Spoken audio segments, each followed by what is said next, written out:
그 신받은 그런 거 항상 예. 사람들이 궁금해하고 저도 궁금하거든요.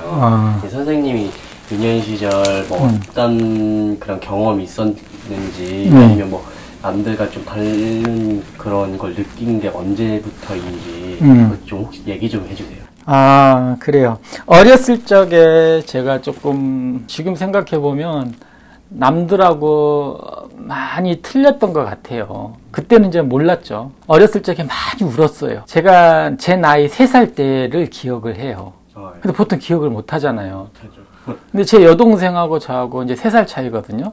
근데 제 여동생이 3살 때 태어났던 것을 기억을 해요. 그 시골 동네에 큰 이렇게 나무가 있었고 우물이 있었고 한옥집이 있었는데 산부인과 같은 그런 곳이 있었던 것 같아요. 근데 그걸 기억을 하고 있더라고요. 엄마 이런 데서 제 여동생을 낳지 않았느냐 했더니 네가 그걸 어떻게 아냐 했더니 그게 기억이 다 나는 거예요. 그러니까 계산을 해보면 제 나이가 3살 때인 거잖아요. 그래서 그 방에서 엄마가 그 순산하는데 그 고통을 느끼는 것까지 다 기억이 나고 막내 아들을 데리고 밖으로 나가라 해서 누군가가 나를 껴안고 마루 밖으로 나간 것까지도 기억이 나요. 그러니까 그게 꿈이 아니라 정말 다 기억이 나는 거예요. 제가 그것도 조금 신기하고 어렸을 적에 제가 꿨던 꿈들이 있어요. 정말 초등학교도 들어가기도 전에 뭐 3살, 4살 때 아기 때 꿨던 꿈들 그런 꿈들이 머릿속에 항상 남아있어요. 40 몇 년이 지났지만 머릿속에 그냥 계속 박혀있는 꿈들이 있어요. 어렸을 적 꿨던 꿈들을 다 기억 못 하잖아요. 근데 저는 몇 가지가 있어요. 근데 그게 뭐냐면 큰 웅덩이가 사방팔방 다 이렇게 뚫려 있어요. 그 웅덩이 사이에 제가 우두커니 서 있는 거예요. 그리고 제가 이 길을 가야지 된다. 이 길 앞에 큰 어떤 동산이 있어요. 그 동산을 제가 그 흙들을 다 퍼야지만이 그 길을 지나가는 어떤 그런 꿈.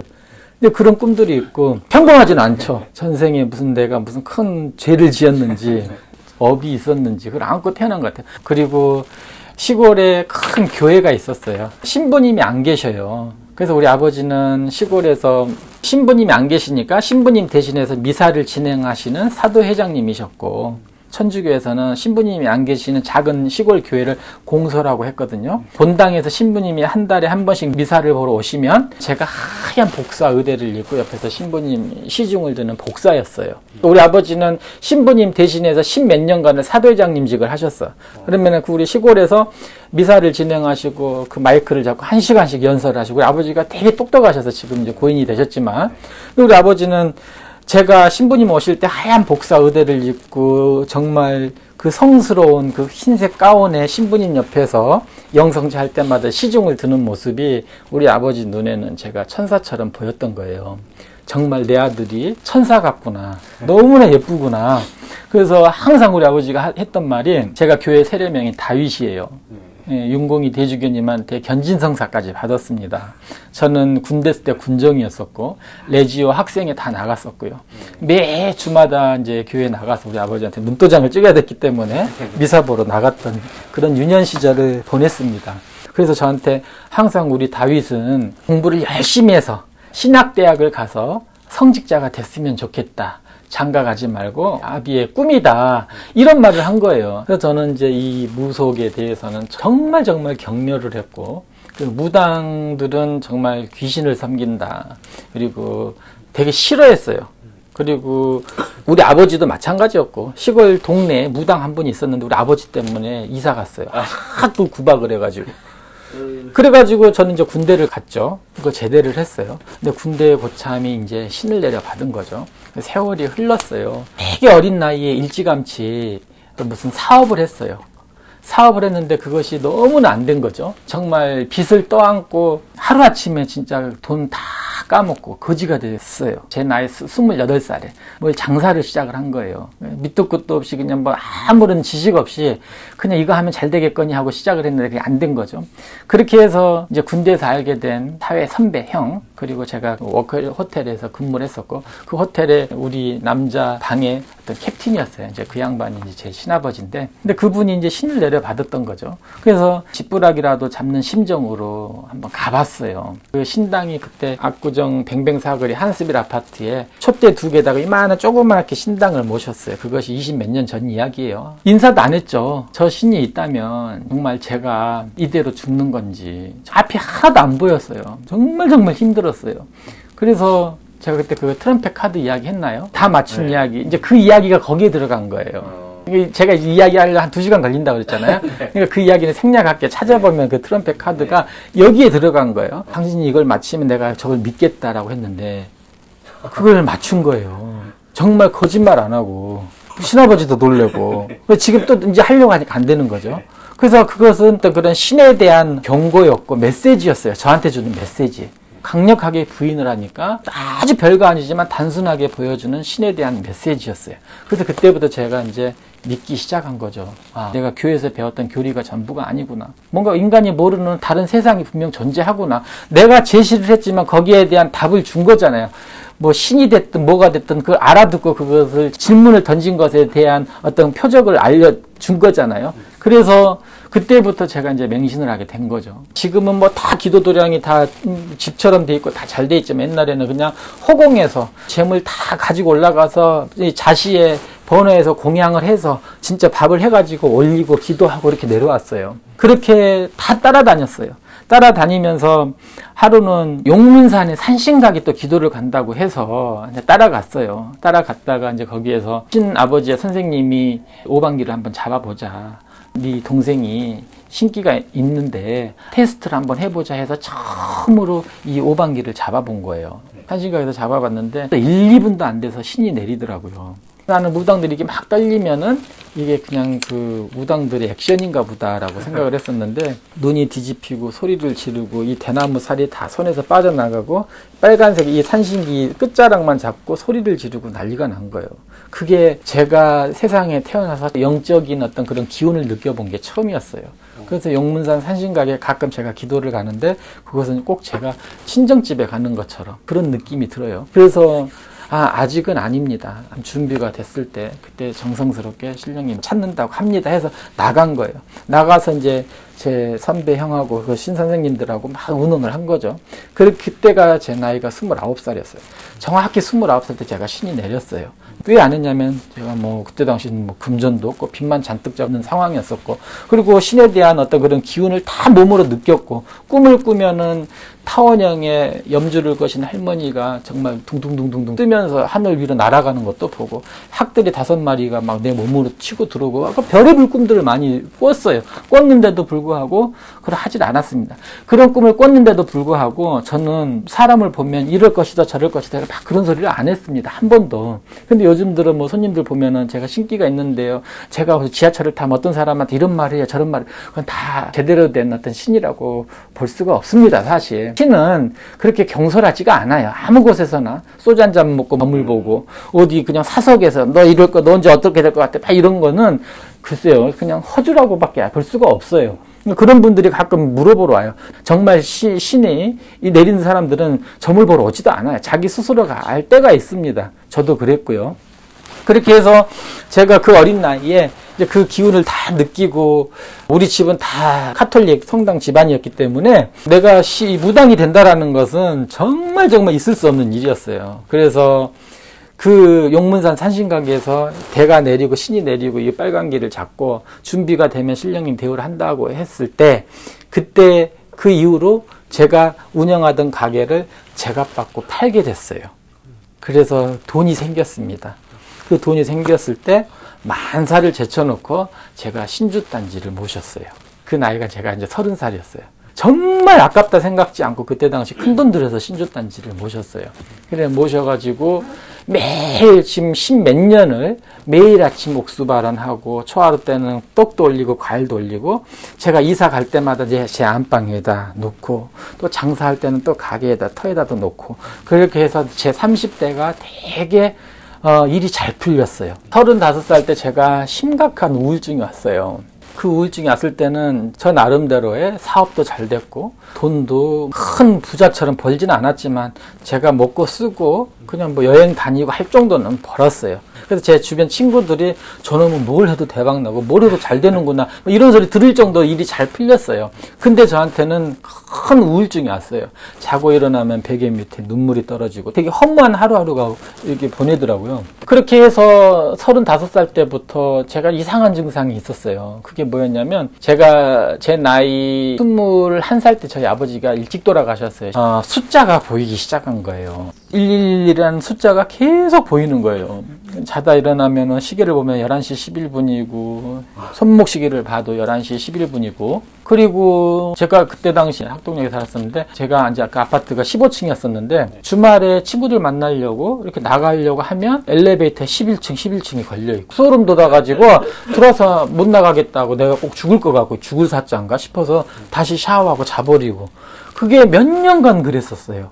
그 몇 년간 111이라는 숫자가 우연치고 너무 자주 보이는 거야. 지금의 신아버지한테 자꾸 숫자가 자주 보입니다 했더니 야 그런 숫자는 나도 잘 보여. 네가 그렇게 의식해서 그래 뭐 이러더라고요. 근데 그게 아니었거든요. 너무 잘 보였어요. 저희 어머님이 아유 동짓달 하루가 네 아버지 생일인데 이런 말을 하시더라고요. 동짓달 11월 11일 아버지 생일이었어? 했더니 그거구나. 아버지가 나를 따라다니시는구나. 아기 때부터 우리 아버지가 나를 천사가처럼 교회 성직자가 돼서 신부님이 됐으면 좋겠다. 막 그랬던 우리 아버지가 나를 지켜주려고 이렇게 숫자로 지기를 주시는구나. 이 숫자가 죽을 사자가 아니라 저한테는 행운의 숫자로 바뀐 거예요. 어머님이 그 소리를 안 했을 때 2011년도 11월 11일 날 내가 뭔가가 큰 이변이 오지 않을까 막 이런 생각도 했었어요. 그리고 우리 큰 누나가 했던 말이 우리 아버지가 살아생전에 등산 모임이 있었는데 그 등산 모임 숫자가 1111 클럽이었어요.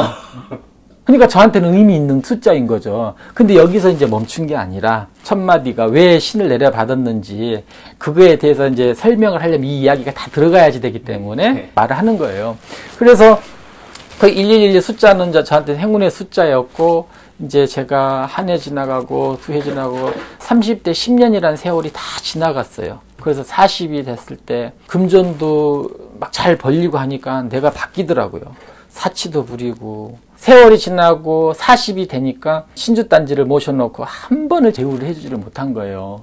한 2년에 3년에 한 번씩 이렇게 대우를 해줬어야지 됐는데 일이 잘 풀리니까 이제 신경을 안 쓰게 된 거죠. 그래서 나이 40에 제가 읽어놓았던 모든 것들이 무너지기 시작했어요. 사업도 안 되고 또 몸도 아프고 사기도 맞고 그렇게 해서 큰 병이 왔어요. 간염도 오고 이제 그때 당시 이제 신병이라는 것이 오기 시작한 거예요. 그래서 제가 어렸을 적에는 몸이 되게 좋았어요. 진짜 10년 넘게 계속 헬스도 하고 몸이 아프니까 한순간에 그것이 바람 빠진 풍선처럼 다 빠져버리는 거예요. 그러니까 대인 기피증이 오는 거예요. 또 간염 치료하느라고 그때 당시는 좋은 약이 아니라서 되게 독한 약을 1년 동안 먹어야지 됐어요. 그래서 머리도 빠지고 피부도 거칠거칠하고 친구들도 만나기가 싫으니까 또 한 번에 또 큰 우울증이 오고 그 우울증이 온 상태에서 사기꾼한테 돈까지 뜯기고 그 사기꾼이 나타나서 정말 인생 최악의 어떤 그런 바닥을 경험을 한 거죠. 그래서 못 살겠구나. 나보고 죽으라고 하나 보다. 자고 일어났더니 또 하루가 시작되고 이대로 죽었으면 좋겠다라고 생각을 했어요. 그랬는데 꿈을 꾸은 거죠. 그게 어떤 꿈이었냐면 제가 모셨던 신주단지에 소포가 온 거예요. 거기에 그 소포를 열어보니까 신령님 기물이 들어있어요. 오방기가 들어있었어요. 비단으로 된 오방기. 그리고 제가 그때 알았어요. 내가 가야 할 길 이건가 보다. 그 전까지는 아침에 일어나면 울기 바쁘고 우울증에 돈까지 뜯겨가지고 다 알거지신세 되기 일보 직전이었고 제가 사업하는 것도 다 말아먹고 강남에서 장사를 했는데 한 달 집세며 직원 월급이며 1,몇백만 원이 통장에서 그냥 계속 나가니까 하루아침에 돈이 물 빠지듯이 다 나가버리는 거예요. 알거지 되기 일보 직전. 그리고 제 신아버지가 했던 말이 있어. 정신 차려라. 너 나중에 옷하고 차밖에 안 남을 것이다 그랬거든요. 저한테는 악담을 하세요 내가 이래서. 근데 그 말이 그렇게 됐어요. 옷하고 차밖에 안 남게 된 거예요. 그래가지고 41살에 정말 이제 바닥을 친 거죠. 아침에 일어나자마자 제가 그랬어요.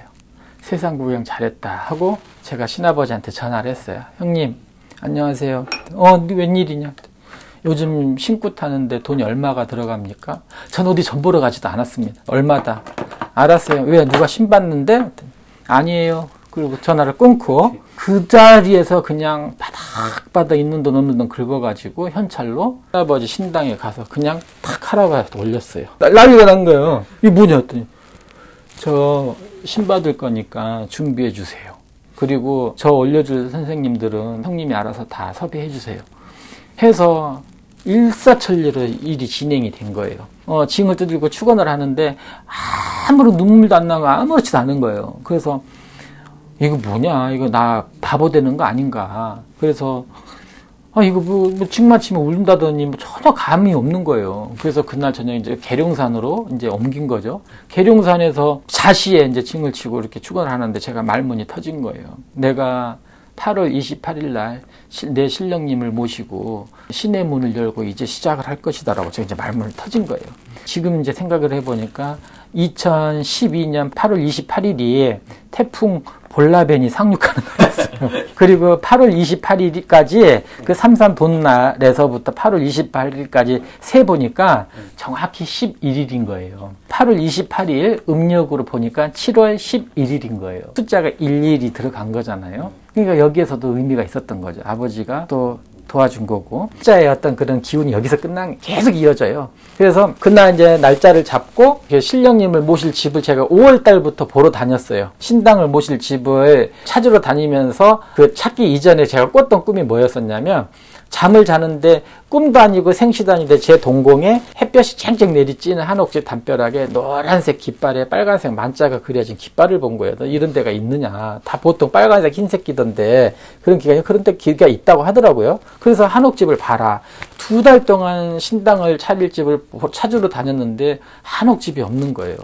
한옥집이 없어서 연신내 큰 양옥집을 이제 본 거죠. 그래서 그거 그냥 꿈이었나 보다. 공공에 비춰준 그 한옥집은 포기를 하고 이제 연신내 그 양옥집을 계약을 하려고 딱 갔는데 집주인이 얘기를 하자고 해서 이제 얘기를 하다 보니 그럼 젊은 사람이 참 대견스럽네요. 그러면 집 잘 쓰세요 하고 이제 허락을 한 거예요. 그래서 내일 계약하러 오겠습니다 하고 이제 온 거죠. 그래서 그날 저녁에 또 꿈을 꾼 거예요. 데뷔마마를 꿈속에서 찾은 거죠. 그래서 데뷔마마가 어딨냐 했더니 저쪽에 있다. 그래서 가서 보니까 창경궁이에요. 사극을 보면 문이 스르륵 열리잖아요.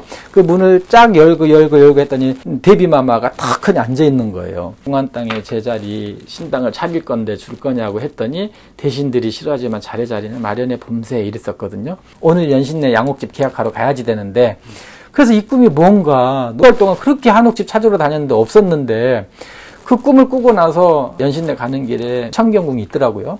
그래서 명륜동에 차를 대놓고 마지막으로 부동산을 들어갔었죠. 들어가서 혹시 한옥집이 있습니까? 했더니 한옥집이 있다는 거예요. 그러면은 그 볼 수 있습니까? 했더니 볼 수 있다는 거예요. 그래서 할아버지가 나오시더라고요. 근데 그 할아버지가 명륜동 일대에 소문난 부자인 거예요. 한옥만 8채를 가지고 있고 되게 무성한 소문이 있어요. 이제 그런 할아버지가 이제 지팡이 짚고 오신 거야. 그래서 그 집을 보러 가는데 또 한 번에 제가 온몸에 전율을 느낀 거예요. 그 해화동 그 골목을 들어가는데 주소 이정표에 해화도 11길인 거예요. 그래서 아버지가 신당을 모실 집까지 다 나한테 알려주시는 거구나. 수년간 그 메시지를 계속 저한테 보여줬는데 이렇게 끝까지 아버지가 길을 열어주시는구나 해서 또 한 번 소름이 또 돋았어. 어떻게 돋았냐면 한옥집 대문을 비밀번호를 여는데 그 집사라는 분이 올 봄에 게스트하우스 하겠다고 비밀번호를 새롭게 바꿨대요. 방마다 다 에어컨을 구멍 뚫고 뭐 하니까 한옥 망가진다고 그냥 윗돈 올려주고 계약을 파기했던 집이었어요. 그래서 그 집사가 임의적으로 비밀번호를 바꾼 게 1111인 거예요. 우리 아버지가 신문을 열어준 거죠. 그래서 열어주고 그 집에 들어가서 계약을 한 거예요. 한옥집에서 제가 많은 일들이 있었어요. 그곳에서 2년만 있다 왔어요. 너무 추웠어요. 제가 꿈을 꿔도 이제 막 자꾸 그 집이 나타나고. 그래서 제가 어떻게 신을 받았는지 제가 이것도 되게 간략하게 요약해서 말씀하는 거예요. 이거기 때문에 원래는 막 정말 이거 이야기하려면 중간중간에 요소가 많이 있어요. 몸이 아파서 돈줄이 막혀서 신병이 와서 신을 받은 것이 아니라 정말 내 살아온 인생이 몇 수년간 영화 파노라마처럼 다 지나간 것이 하나의 요약이 되어서 제가 깨우친 거예요. 그렇게 해서 이제 시작이 된 거죠. 한옥집에서. 동네 사람들 동서사방이 다 교인이어가지고 너무너무 시달림을 받았어요. 그래서 2년 동안 거기서 있다가 이제 이쪽으로 온 거죠. 그래서 저는 그 시작은 너무 힘들게 그 한옥집에서 시작을 했어요. 뭐 주말에는 교인 아주머니들이 교회 가방 들고 대문 앞에서 동네 집값 떨어지게 저 무당껏 이사가지고 뭐 하는 짓이냐 그러고 그 뭐 대문에다는 막 지옥 간다고 여기 들락거리면 지옥 간다고 뭐 꼽아놓고 가고 인사해도 받아주지도 않고. 선생님 그러면 궁금한 게 있는데 네.